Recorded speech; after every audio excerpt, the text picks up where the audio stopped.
Здравейте хора, днес ще ви покажа моята колекция от гланцове. Надявам се клипът да ви хареса, надявам се аз да ви харесам, защото това е моят първи клип.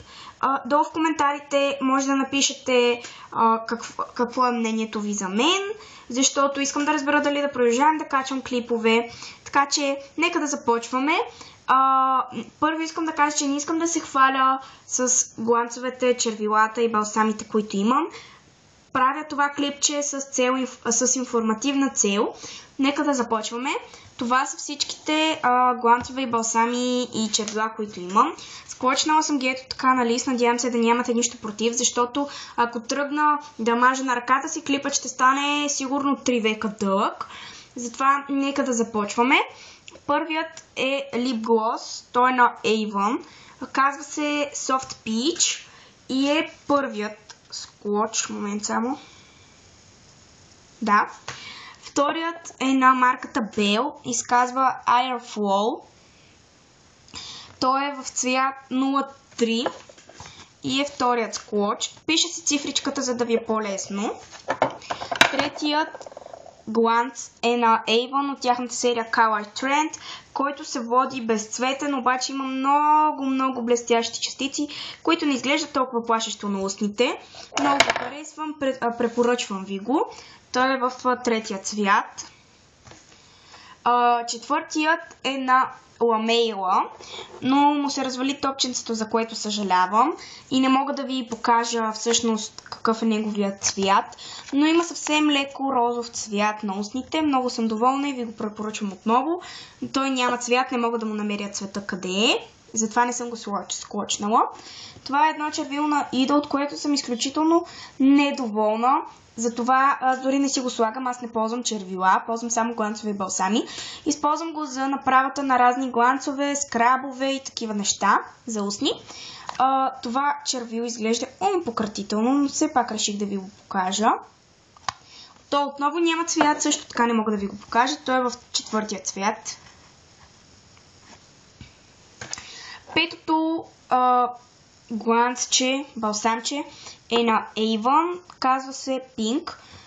Много плашещ цвят е на пръв поглед, но всъщност има много красив подтон на устните, който надявам се да видите. Той е в петия цвят. Ето го. Много красив подтон, надявам се да го видите. Шестият е на Avon от тяхната серия Color Trend. Много съм доволна от тези червила. Той е в цвят Флирт и е много красив тиквен цвят. Ето така изглежда. Сега ще ви покажа изклочът му. Бях си го купувала за Хелоуин и останах много доволна. Шестия цвят.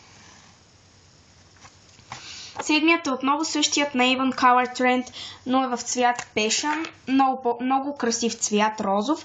Според мен много ми отива и аз го нося съвсем леко на училище. Съвсем незабележимо изглежда на устните, ако се нанася внимателно.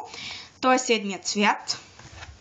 Другите два са на Nivea. Това е зимният, предполагам всички го знаете, който скоро ще видите в клипа с празни опаковки. Ако има въобще такъв, ако ме харесате. Много съм доволна от него и ще си взема още една опаковка непременно, когато свърши. Следващото е едно измислено от мен балсамче, което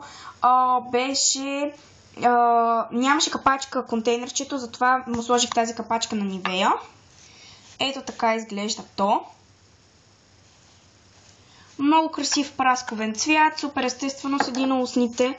То е 8-ият цвят. Не го показва така, както е наистина. Следващите два, предполагам всички ги знаете, всеизвестните Baby Lips на марката Maybelline, Pink Punch и Cherry Me. На тях са склочовете 9 и 10. Следващите два балсама са на марката Himalaya Herbals. Това е с кокосовото масло балсамчето, от което съм използвала доста. То няма цвят, затова не съм го склочвала. Това мисля, че именово казва се Strawberry Shine. Момент само, да. Много красив червен цвят. Бях чела за него, че цветът му не е изкуствен. Няма оцветители. Той е 12-тият скор, последния. Няма отцветители в него, затова си го взех. По принцип Himalaya Herbals е натурална марка за козметика. Следващото е на Balea, което се казва Sweet Lady. Balea отново е една марка, която много често се появява в козметиката ми. То отново е неутрално, затова, то отново е такова, което няма цвят, затова не ви го показвам как изглежда на устните. Предпоследното е Naven от тяхната серия Care, което също няма цвят. Не, цветът му е май 5. Ето така изглежда. Много съм доволна, това ми е втора опаковка от него. И последното е на Nivea Lip Butter с ванилия и макадамия. Много съм доволна от тези Lip Butterчета, въпреки състава им.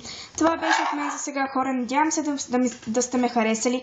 Ако сте ме харесали, абонирайте се, пишете в коментарите вашите мнения за мен. Надявам се клипът да ви хареса. Чао!